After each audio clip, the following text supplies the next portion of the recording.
Hello, everyone, and welcome back to another episode of our wonderful podcast, Talk to a Nigeria. We are your host, Isaac Wong, and Christopher Lau. And today we are here to talk about colonialism in our favorite country of Nigeria. Buckle up, because it's going to be an exciting episode today. We even have a special guest and expert on the history of colonialism in Nigeria. Hey guys, I'm Yoshi.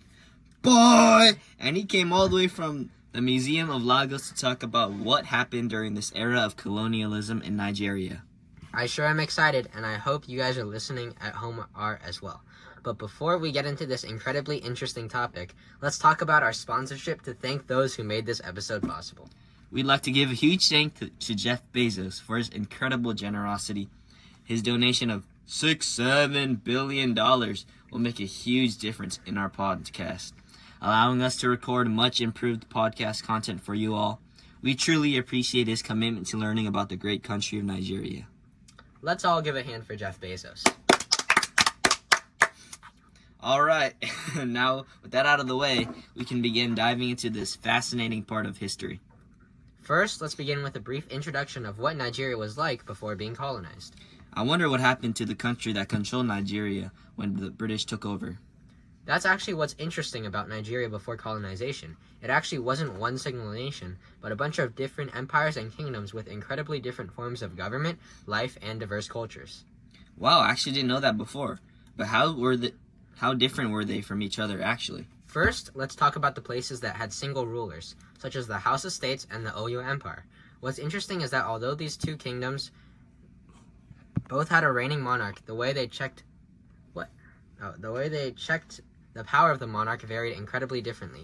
For example, the House of States were almost completely autocratic, with only a few councils that could assist the Sarki or the king. Meanwhile, in the Oyo Empire, they had a lot of checks for their monarch, balancing his power with councils such as the Oyo Messi chiefs and the Ogbani Parliament. It's crazy that they had such different systems of power and kingdoms that they were so close to each other.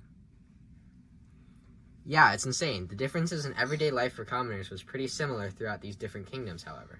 I've always wondered that it would have been to live during this time. Like, what would I eat?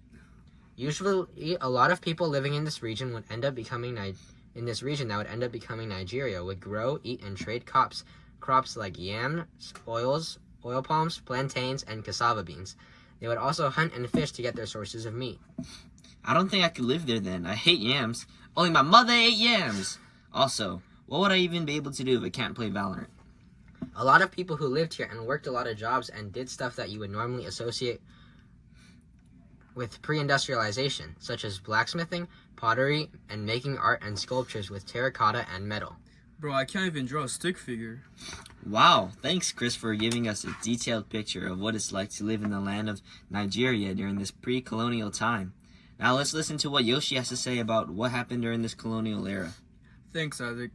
Alright, now that we're done with Nigeria before colonization, as an expert of Nigeria, myself, I will talk about the era of imperialism in Nigeria. Thanks, Yoshi. Now let's get into it. Which Europeans were involved in this imperialism to Nigeria?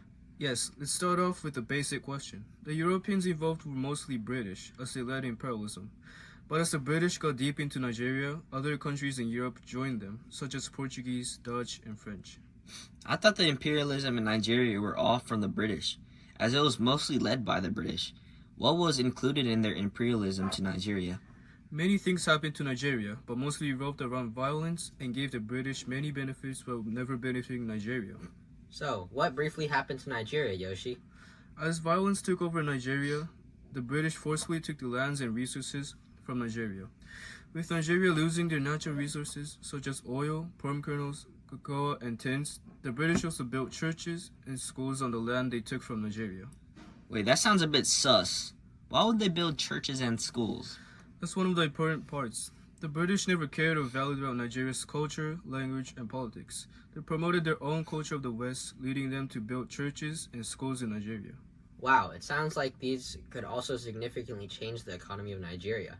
It sure did. The economy of Nigeria shifted as they exported more of their raw materials out to the world than they were trading slaves before imperialism. Imperialism took over the industries of Nigeria. Nigeria got further under British control. Nigeria was no longer able to be independent and became dependent on the British, especially on the imported goods the British got from Europe. Wow, it sounds like colonization was really unfair for the Nigerian people. That's exactly why they began advocating for their independence. True. I really enjoy talking to you. All my friends are like, oh. Like, why can't we talk about the political and economic state of Nigeria? Yeah, but I wonder how many years Nigeria put up with being treated like this. Boy, I'm glad you asked. Formal independence for Nigeria was granted on October 1st, 1960, when the British Union Jack flag was lowered and replaced with the Nigerian flag in Lagos. Brother, the aura. This is not tough, boy. But wait, how did this even happen? That's a great question.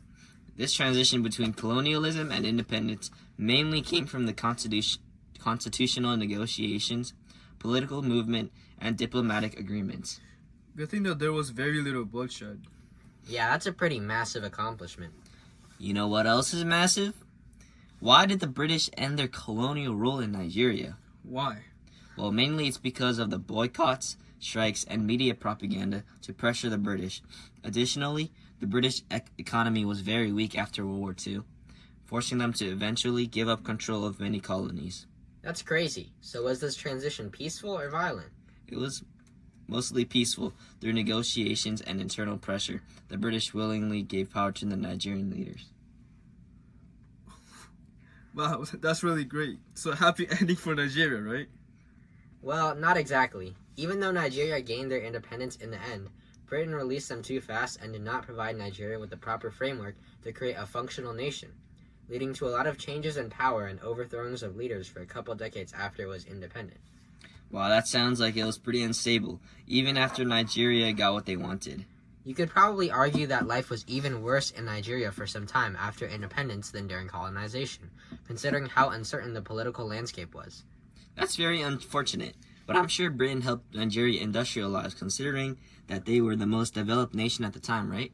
Actually, it was the opposite. The colonization slowed Nigeria's path to industrialization, as during the colonial period, Britain used Nigeria solely as a source of raw materials and somewhere where they could sell the manufactured goods. This ended up discouraging local manufacturing in Nigeria and made them dependent on outside resources for resources and goods.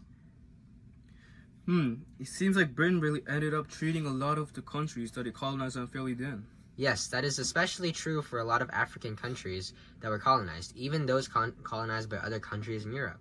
To this day, Nigeria and a lot of other countries in Africa that were previously colonized are not classified as developed nations and are still considered lower middle-income economies.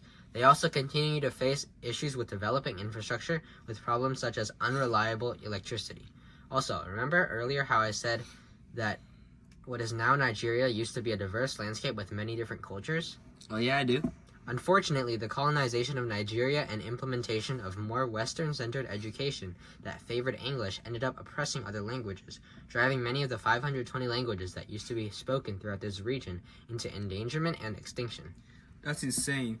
Thanks, Chris, for helping inform us and the viewers of the true injustice that Britain imposed on the Nigerian people. No problem. Unfortunately, that's all the time we have for this episode, but I really feel like I learned a lot, and I'm pretty sure the listeners did as well. Already? Well, thank you guys so much for having me on the podcast. No problem. It's been a long day with you, my friend. We can talk all about it when I see y'all again.